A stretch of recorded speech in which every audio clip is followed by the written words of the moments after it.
It's different every week. Just the title, inshallah. So, inshallah, we will be going on live on YouTube and Zoom.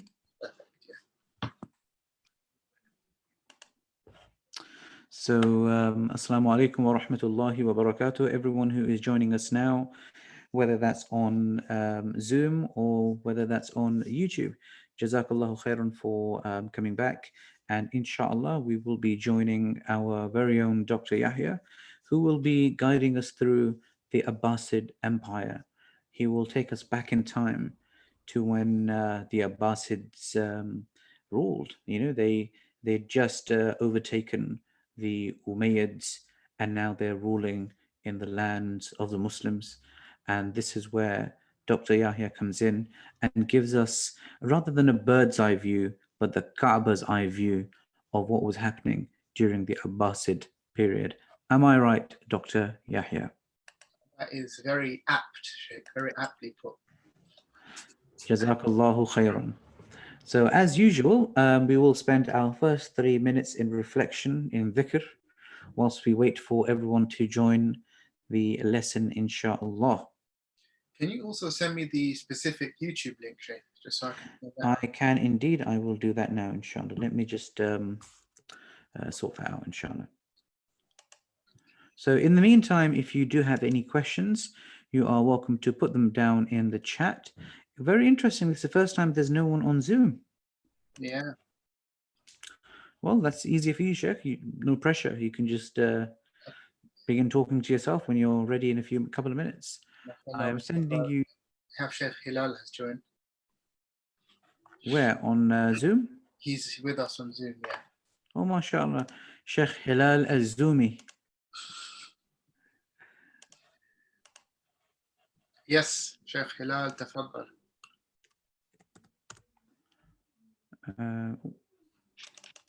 I was just raising my hand, Sheikh, to say for them. Wa alaikum assalam wa rahmatullahi wa barakatuh. Ustad Yahya, would you like to, sorry, Ustad Hilal, would you like to do the fiqh of the Abbasid Hajj? I don't even know how to spell Abbasids, yeah? Out of my limits. Interesting, Sheikh, interesting. Yahya, I cannot find your name on here. Oh, there it is. So, Ustad Yahya, Dr. Yahya, I have now sent you the actual... I am testing the microphone. How's this going? How's the microphone? I think it was better before for some reason. Really? This isn't good? Before was slightly better from what I can recall. Okay.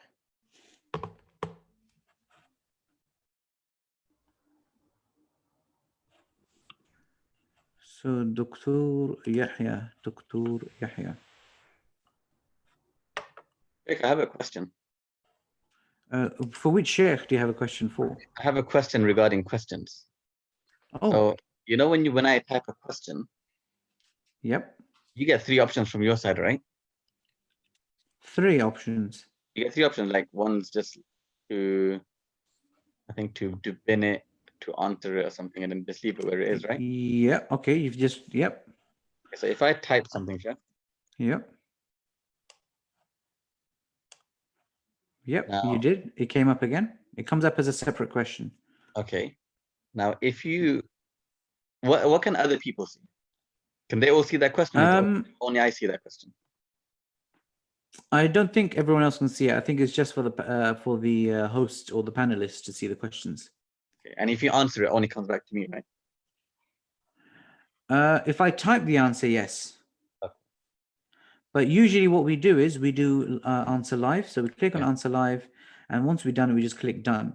Then it gives us the statistics of how many questions we've answered, either we've answered or we've dismissed. Okay. Nice.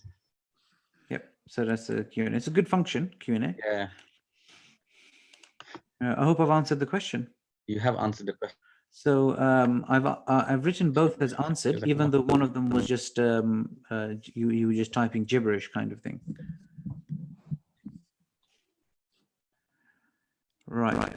Jazakallah I can also actually send it anonymously. Oh yes, that's true. Some students do that.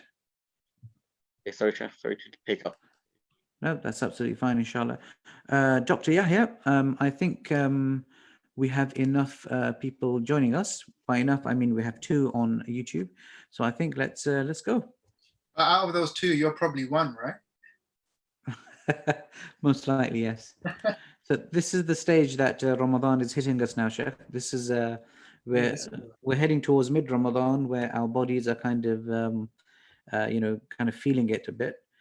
And we're giving up on Dr. Yahya's journey to Hajj. But as you know, Dr. Yahya, I'm with you all the way, inshallah. So when you're ready, off you go, Sheikh. Sheikh Hilal, please also feel free to jump in anytime, unmute yourself. Sorry, Sheikh, I have to go, unfortunately. Great. I would have loved to be here with you. I'm just popping in during my break. Oh, okay. Yeah, Good perfect. to see your blessed face. So that's down to we look after our guests, inshallah. The show goes on. Inshallah, we'll be watching recordings, man. Don't worry. Yes. Keep it as energetic because we want to go back to these recordings, inshallah. Inshallah. Okay, Ustad Yahya, without any further ado, please do start. Bismillah, alhamdulillah, wassalatu wassalamu ala rasulillah. So last week we talked about the Umayyads. I'm sure you all remember, all 2 of you. And this week, inshallah, we'll be talking about the Abbasids. And moving straight in, I have one of these lovely diagrams here. And as you can see, once again, we are going back to the Quraysh, okay? But this time we are going to the Prophet's own clan, peace be upon him, the clan of Hashim, the Hashemite clan. This is because the Abbasids derive their name and derive their lineage from Al-Abbas, the uncle of the Prophet, peace be upon him. And last week and the week before, we were talking a lot about Abdullah ibn Abbas or Ibn al-Abbas in different contexts, in the context of the rebuilding of the Kaaba, in the context of tafsir, his interpretations of particular verses, like Surah Fath. No, that's not Surah Fath. Surah Al-Nasr. إِذَا جَاءَ نَصْرُ اللَّهِ وَالْفَتْحِ. That is called Surah Al-Nasr, isn't it, Sheikh Hamid? If you're still there. Yep. Yeah, the interpretation of that verse, for example, which Ibn al-Abbas famously interpreted as being a kind of portent of the Prophet's death.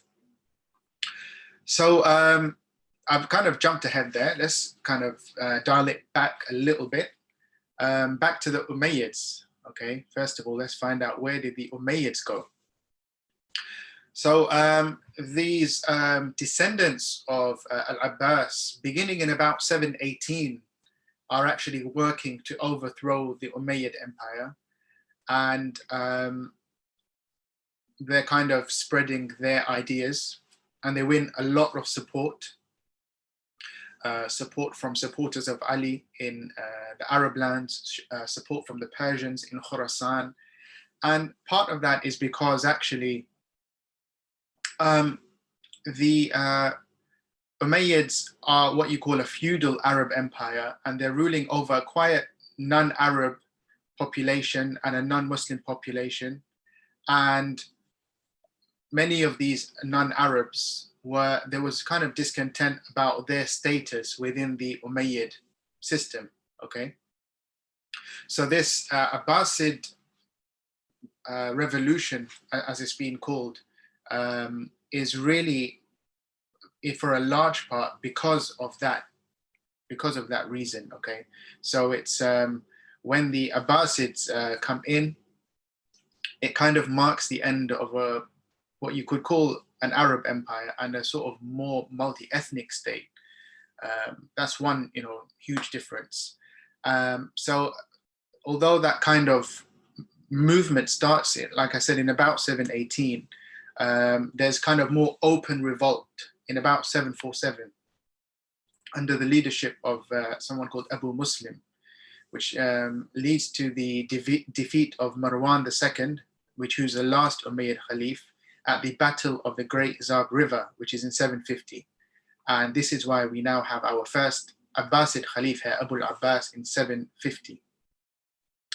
And Abu al-Abbas, known more popularly as As-Saffah, or As-Saffah. So that's a kind of quick sketch. And the Abbasid Khilafah lasts from about 750 through to the famous Mongol destruction of Baghdad in 1258. And then we also have the Abbasid Khilafah of Cairo, which is from about 1261 to 1517. And that was their role in the Mamluk Sultanate. Really, they were being supervised by the sultans rather than the other way around. And although by that point they've lost much of their original power, they still hold a great degree of religious authority and status among the religious elite. And for more information on that, you can actually consult a thesis which was completed in Canada by a PhD thesis by someone called Mustafa Bannister, and called the Abbasid Caliphate of Cairo, History and Tradition in the Mamluk Court. And I really recommend that. I stumbled upon it across it yesterday. And that really answers the question, because, you know, people are always unsure what exactly was the role of the Abbasid Caliphs. I think they're called shadow Caliphs, you know. Some people would say they have no role at all. Some people would say they were just like normal Caliphs, just like at in the golden age of the Abbasids. And obviously those are two extremes. And I think what he's done in this thesis is really find the middle path, find the truth of the matter, which is somewhere in the middle. Our focus is obviously not going to be on that huge kind of 750-year period, because that's just too much. We're really just going to focus on up until the period of Harun al-Rashid's death, because that has been called by some scholars as a golden, not the golden age of the Hajj, but a golden age for the Hajj, because of the amount of investment that went in to the Hajj at this time. So just introducing a little bit more about the Abbasids as a kind of introductory thing. Yeah, I think this is worth mentioning. What you could say is that the Umayyads had a great focus on the West, so on North Africa, on the Mediterranean, on Southern Europe. But under the Abbasids, the focus is much more on the East, okay? So the capital moves from Damascus, I think originally to Kufa, but then under one of the first Abbasid Caliphs, the capital then actually moves, I think it was under Al-Mansur, so the second Abbasid Khalif, the capital moves across from Kufa to Baghdad, a city which they actually founded. And that was in 762. So that great move across to the east as well. The other thing you could say under the Abbasids, the Umayyads kind of had, especially under the early Umayyads, a kind of very unified territory. But here we see that there start to appear many local dynasties kind of claiming their own autonomy, claiming their autonomy. So for example, let's say Spain, for example, very early on claims its autonomy, and then eventually claims to be a caliphate in and of itself. And we also see, for example, Morocco, which goes to the Idrisids in 788, Ifriqiya and southern Italy to the Aghlabids in 800. And by Ifriqiya, mainly talking about Tunisia and some surrounding regions. Khorasan and Transoxania goes to the Samanids in 870s, and Transoxania being around the Oxus River, historic Turkestan, I think modern day Uzbekistan, I think, I've always been bad on geography. And Persia to the Safavids in 870s, Egypt to the Ismaili Shia Caliphate of the Fatimids in 969. So a kind of,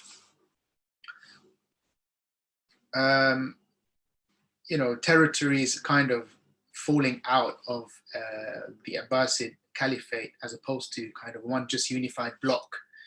That would be the wrong way to think about it. And also the seat of the Caliphate itself is threatened in 945 by the Buyids and 1055 by the Seljuk Turks. So for example, the Buyids enter Baghdad in 945 and demand autonomy over their territory, which they get. So too are the Seljuks entering Baghdad in 1055. But they kind of take a lot of the real power, but leave the caliphate kind of installed as the kind of or leave that office, if you like. But really, still the Abbasids do enjoy a degree of power in the long term in Mesopotamia, so which is modern day Iraq and then some of the surrounding areas around that until 1258. Sheikh Hamid, is that a good introduction to the Abbasids? Have I missed out anything? I think it's a fascinating introduction to the Abbasids. Can I just ask you to maybe add a few words to how the Abbasids came into power? So what they had to do in order to rid the lands of the Umayyads, what it would have looked like, and how it would have come through, and how the people would have viewed it. Just a few words of wisdom on that, inshallah. What I would say is that much of the old Umayyad regime, save for one person who went on to become an emir in Andalus, are actually taken out, you could say, by the Abbasids. So I think it was, in that respect, perhaps quite brutal. As far as my reading goes, so there's an effort there to kind of really replace the old regime. But I think the Abbasids were good news for a lot of people, especially for non-Arabs who had a lesser status under the Umayyads as clients of Arabs. So it was a client mawali, they were called mawalis. So they were clients of Arabs. So definitely in that respect, a lot of people on the ground probably would have had a lot to gain from that. The other thing you could say is that the Abbasids are much more Persianate in their manner of ruling, and that's just because of that move eastward to Mesopotamia, that Persianate influence, and they had a lot of Persians kind of administrating the Burmanids, I think they were called, or the Burmakids family or line of ministers, kind of governing those territories. So quite a change from the Umayyads. So our focus today is on the aforementioned golden age of the Hajj. And I've put some red numbers there, which weren't there in the previous slide. This is the amount of times that these particular Caliphs actually undertook the Hajj. So we have Al-Mansur there 4 times, Al-Mahdi on the 1 occasion, and Harun al-Rashid, perhaps a record 9 times leading the Hajj, and his wife Zubaydah embarking on the Hajj 5 times herself.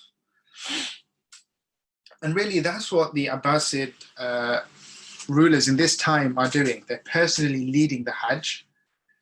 They're renovating the holy places.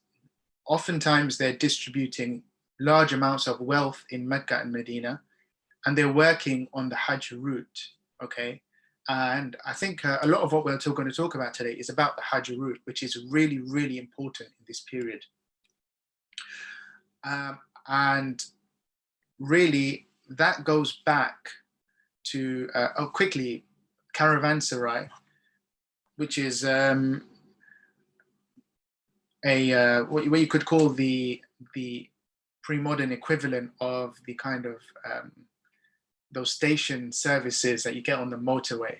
So a kind of roadside inn where travelers can come in, they can kind of secure their animals and their belongings, they can take a room, they can take some rest, they can get some food to eat. So that kind of what you could call the desert version of your M11 or M60 or M1 services. So really the importance of the Hajj as a caravan, okay? Normally when we think of the Hajj, we're thinking of 5 days, or if you want to do a 6th day, you can, it says in the Quran, but the 5 days of Hajj. But really, very early on, it becomes such a massive journey, okay? So initially, for example, the seat of the Umayyad Khilafah is in Damascus. So there's a large journey that has to take place from Damascus, and normally they'd stop off first at Medina, and then to Mecca, and then go back to Medina, and then go back to Damascus. So very important from the Umayyad time, the actual journey of the Hajj, and that would take about a month. Damascus to Medina. Medina to Mecca would take about a week. So we don't have a lot of records of the Umayyad route, which is as opposed to the Abbasid Hajj route, we have a lot of information. But it's clear that they maintained some kind of pilgrimage route from Damascus to the Haramain. For example, we have the chronicler and historian Al-Mas'udi, who says that the Umayyad Khalif Hisham ibn Abd al-Malik, he actually fortified a lot of the frontiers, and he established waterways and cisterns along the route to Mecca. So that's kind of one indication that there was that work taking place, right? And also there's some fragments of archaeological evidence of the Umayyad Caliphs well sponsoring. Okay, so they were actually sponsoring wells to be dug for water. This is important, obviously, because it's a desert area. Traveling across such a vast space, security is one concern, and then the other concern is sustenance. Having food and water. And as we can see for the Abbasids, they worked very hard on both those concerns, those twin concerns of sustenance and security. And this is what we'll be talking a little bit about later on, the Darb Zubaydah, which was largely sponsored by the wife of Harun al-Rashid. Before I do that, let me say a little bit about the Abbasids, okay? Does anyone know what this building here is? Anyone on Zoom or YouTube? Was it a dome on top of the Zamzam well? I'm just taking a guess. And the dome I'm talking about is this one here. But you can't actually see my cursor behind this picture. Oh, here we are. There you go. Is that Zamzam? Yep, that's Zamzam well, Sheikh, but you should have given our viewers a chance first. Oh no, I was taking a guess. I didn't know it. Yeah. No worries. So Sheikh, am I not going to get some kind of virtual star or anything like that? If I knew how to do that, I would give one to you, Sheikh. Okay, Jazakallah, that's fine. So this is known as the Siqayat al-Abbas, or the Qubba Zamzam. Why is it known as the Siqayat al-Abbas, and why am I talking about this? So, as we talked about in the first slide, the Abbasids derived their lineage from, from Abbas, okay? And so they very much emphasized that they were Ahl al-Bayt, which meant that actually Ahlul Bayt in two ways, which means people of the house, literally. In this case, people of the Prophet's house and people of God's house, because the duty of distributing water to the pilgrims went back to Abdul Muttalib, the grandfather of the Prophet, and that was a role which he then passed down to Abbas. Okay, this duty of siqaya, literally meaning to prepare and to distribute water, to provide water, which is why this actual building then accrues that name of Siqayat al-Abbas. By the time this photograph's taken, I'm not sure to what extent that building was being used for that purpose anymore. But it's a nice kind of throwback. And also it's always amazing to see these pictures and to see how the Haram was back then. And it would have been like this until sometime in the 20th century. When was this picture taken, Sheikh? And when did these buildings come down? If you are aware of that, that'd be great to know. Would have been taken in about 1880. And if not, then just in the few years after that. And so that's around the time of Fatima Elizabeth. Yep, everything goes back to Fatima Elizabeth. And those were the first photographs of the holy places, 1880, which hopefully we'll talk about. We had one Egyptian Sheikh, Sadiq Bey, who took pictures, photographs of the holy places, and then there was another personality by the name of something I've forgotten, but he worked with a Dutch Orientalist, Christian Snoek Hagrogne, and together they worked on taking Dr. Abdul Ghaffar. So he was kind of trained by this Dutch Orientalist to take photographs. And then we also had a few other photographs being taken. There's the Delhi and Sons photograph collection, but that was, I think, early 20th century.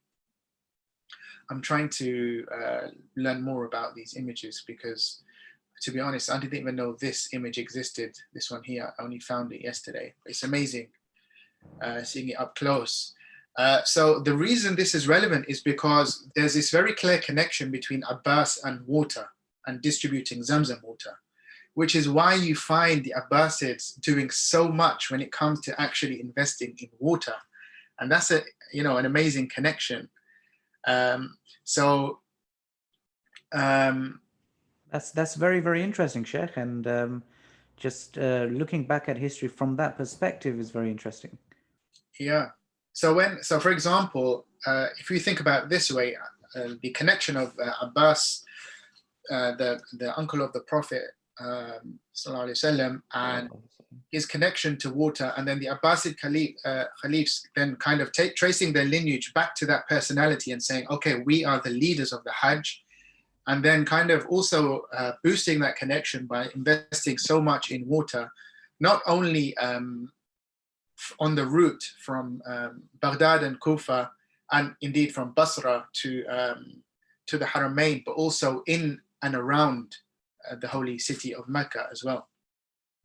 So we'll see that they sponsor waterworks in and around the Haram, but also a whole network of wells and cisterns and reservoirs from the Iraqi pilgrimage caravan route through the desert, and also building stations, caravanserais, as I explained, and castles or fortresses along the route as well. So you're kind of, with that, you're taking care of your sustenance and your security. And we'll talk in more detail and look at some images of what that actually looked like in practice in a little while. Moving on now to a very, very interesting aspect of the early Hajj caravan, and that is the Barid, or the Postal Service, which is somewhat based upon the Roman what you'd call the Roman example. So some kind of postal services did exist under the Byzantines and the Sassanids as well. But you can really picture the Romans with their efficiency, setting up this kind of a system. So under the Khalif al-Mahdi, this is kind of set up from Baghdad through to Mecca and to Medina, this whole network of stations, each of them housing fresh mounts. So we're talking about camels mainly, but also probably horses, lodging, so accommodation and other resources for the always found this a hard word to say, couriers. Sounds like careers.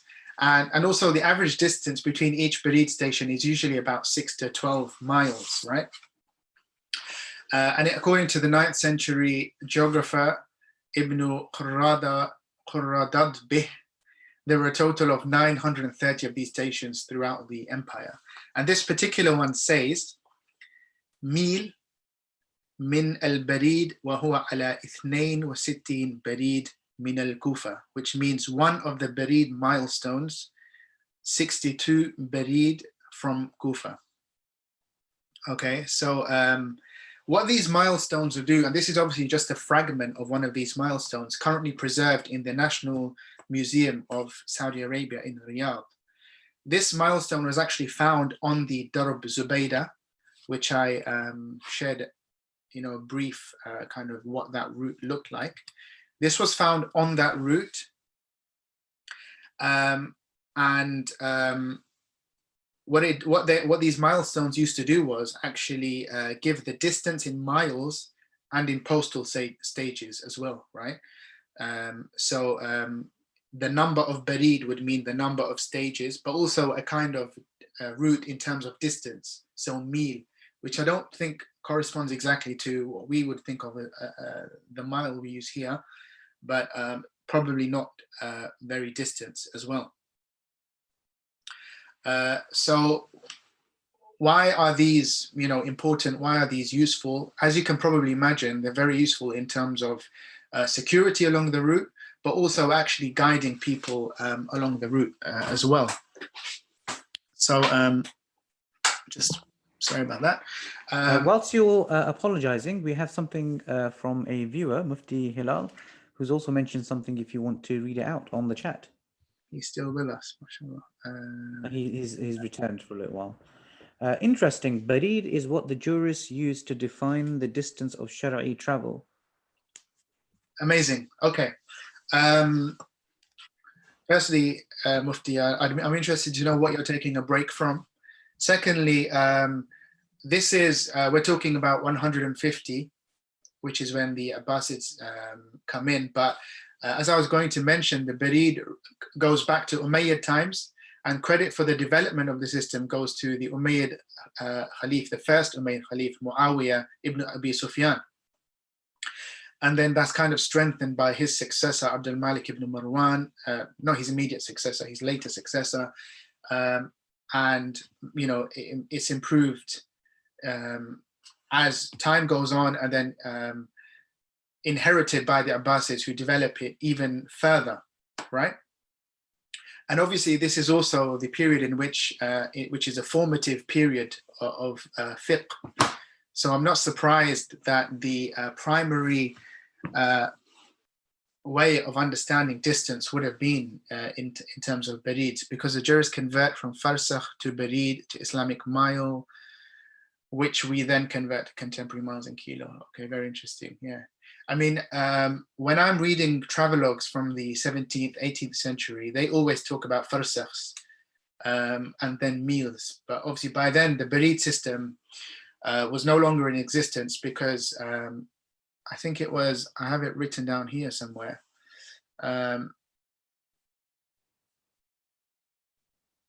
Yeah, it was kind of abolished by the Seljuk Sultan, Alp Arslan, who ruled between 1063 and 1072. Having said that, later on, there was a new Barid system created by Sultan Baybars, the Mamluk Sultan. So, yeah, I mean, I suppose it speaks to the richness of Islamic civilization, and that they had these kind of different ways of measuring distance, and you could say measuring time as well. Because the thing with farsakhs or parasangs is that they would usually try and understand how long it would take to travel between different stages. So they would say, from this place, and it normally takes this much time. Travel quite efficiently. And as I mentioned last week, Hajj and Jihad are very close in that they require, mass organization, deployment of resources, mass mobilization of people as well. And to do that, you need to know how long it's going to take you to travel from place to place so you can plan ahead.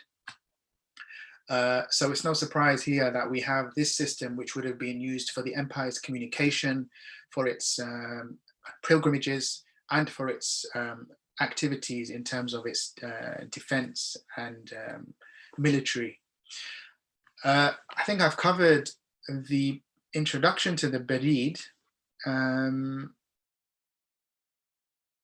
So yeah, I mean, in terms of the actual purpose it served, the actual Hajj is then organized around the Barid system. So there was a whole work written on this by a scholar in that time called Abu Ishaq al-Harbi.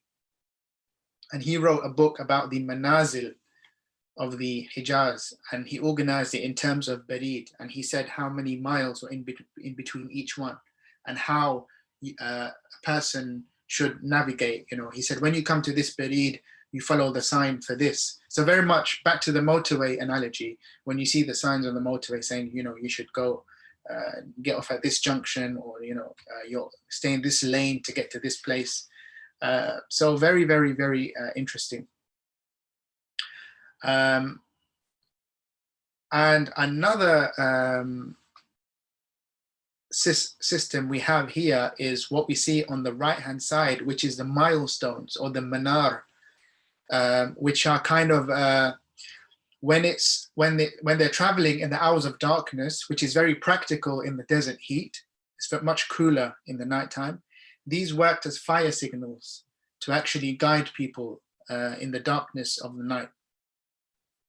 So these two were a feature of the Roman road network in the Middle East, which are kind of inherited and developed by the Muslims. Dr. Yahya, could you maybe explain a bit more about the difference between how both of them looked? So the one on the left that you have is more of like a hole in the ground. This one here? Yep. No, this one. No. I'm talking about the manars. Sorry, apologies. I'm going to talk about this in a second. This is actually not. This is one of the water systems that were set up. Right. Okay. No, that's fine. I was just I thought both of them were manars that you were showing. Yeah. No, I thought it would be good to squeeze them onto one, but now I can see that might have been a bad idea. Yeah. No. So these also would have been actually used to guide the pilgrims. These here. This is a water source, and I'm going to try and explain how that worked as well. So firstly, that's one thing we've talked about. Okay, so how directions and distancing and organization worked in terms of the postal system and the Manar system. The other thing we can talk about is water, right? And synonymous with the provision of water is actually the Darb Zubaydah. And this is the kind of route that goes from Baghdad, although the official Abbasid caravan left from Kufa and then came to Mecca and Medina. And she's remembered because she invested basically massive amounts of money into actually building this network of wells and reservoirs and artificial pools that provided water for the pilgrims that were traveling along the route. And so one thing that was built by or sponsored by her was a cistern, which is a tank for storing water, reservoirs, which can be either natural or artificial lakes used for water supply. And we know about wells, normally wells that are dug in the ground and then water kind of drawn out. I think we have a question. oh, excellent. One barid is 4 farsakh. Would both distances be used together? For example, count the farsakh, and when they reach 4 farsakh, they have reached a barid. That's an excellent question, and I'm not actually sure. I think, personally though, I think there would have been different measures used at different times. I would definitely say that. I have had a look at Abu Ishaq al-Harbi's Manazil, and he mainly uses barid and mil. There's also another book called Kitab al-Turuq from that time as well. So it'll be interesting to consult both of them and see how they conceive of time. So what can we say about Zubaydah? The so-called Darb Zubaydah, Darb meaning path or road. So firstly, there's, as I said, a massive amount of wealth, because she was a very wealthy personality, the wife of the famous Harun al-Rashid, even famous in the West for the kind of splendor and wealth that was, with which they ruled at that time. So when Zubaydah undertakes the Hajj in 805, Dr. Yahya, yeah, sorry, can I just come in on this point as well, and something that our viewers might find useful? There is a Islamic channel, and this, or a channel, it's like a Netflix for Muslims, and it's actually founded by two of our parents at Fatima Elizabeth Front History. It's called the Alchemia channel. And there they've streamed a series on Harun Rashid, which has been translated as well, as in you have the subtitles. So if you do get the time to watch that, I haven't seen all of it, I've seen a few. So I don't know how much Zubaydah and their Hajj comes into it, but I would advise, if you want to know more about Harun Rashid, to watch that series and subscribe to the Alchemia channel. Back over to you, Dr. Yahya. So I think we were talking about, yeah. So Zubaydah undertakes the pilgrimage in 805, which is a time of drought. So she very much sees the need for water. So she undertakes investment on the well of Zamzam, where they do like an extensive excavation of the well to make sure to secure the kind of flow or the source of that water. And then she also sponsors other waterworks throughout the city. So there's actually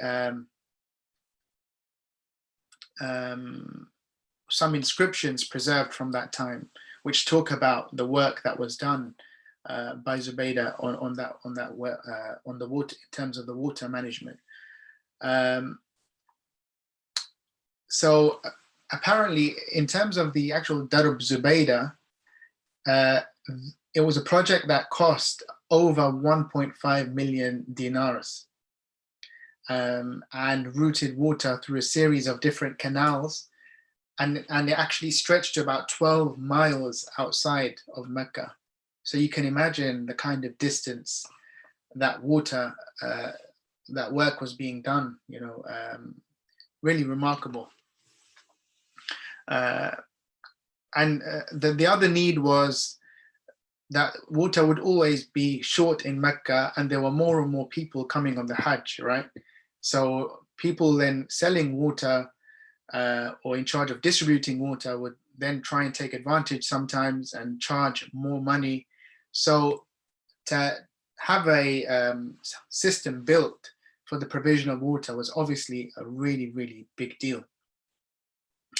And the historian and chronicler Al-Yaqubi, he relates that both pilgrims, the Hujjaj, and the residents of the city would drink water from the cistern, which I described before, that Zubaydah had installed in the city. So it's benefiting both the actual pilgrims and also the residents of the city as well.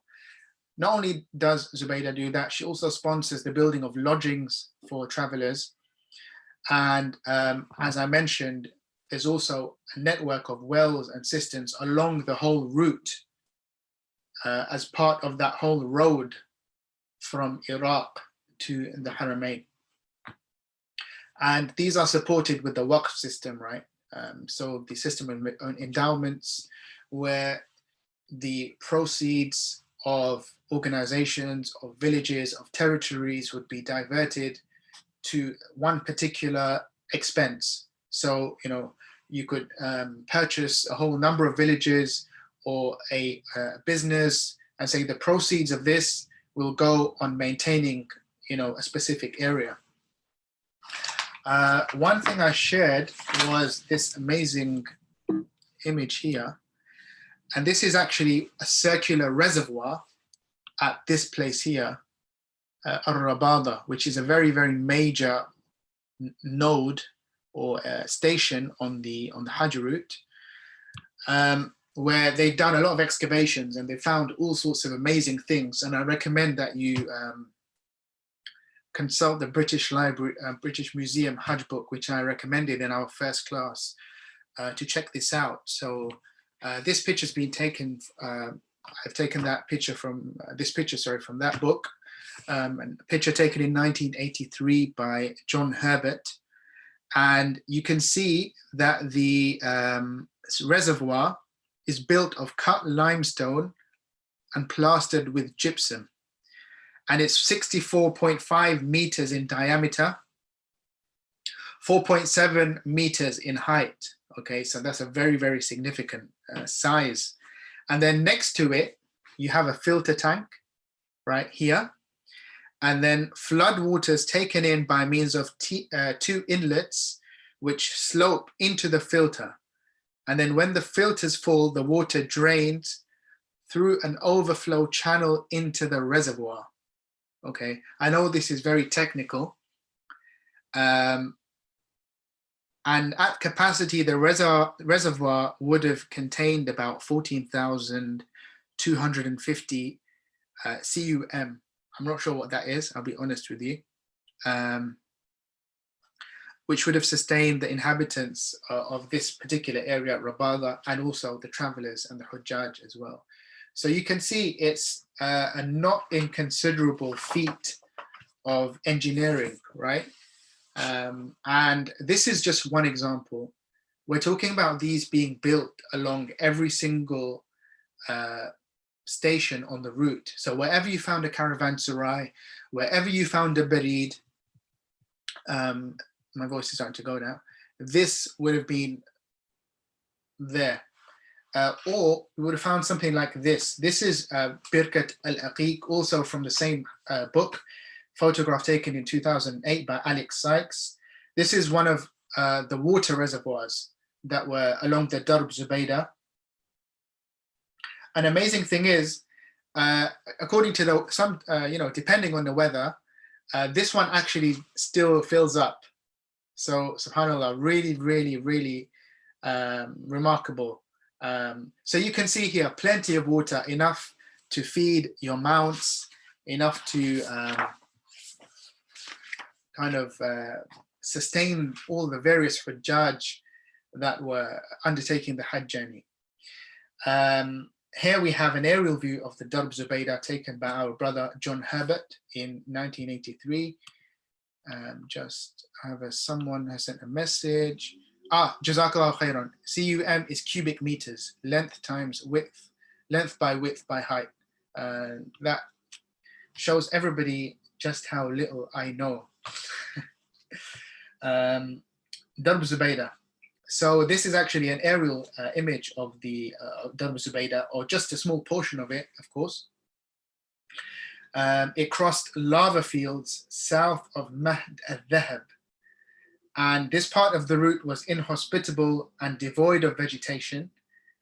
And the remarkable feature is that the volcanic stones had been cleared and heaped to one side. And the width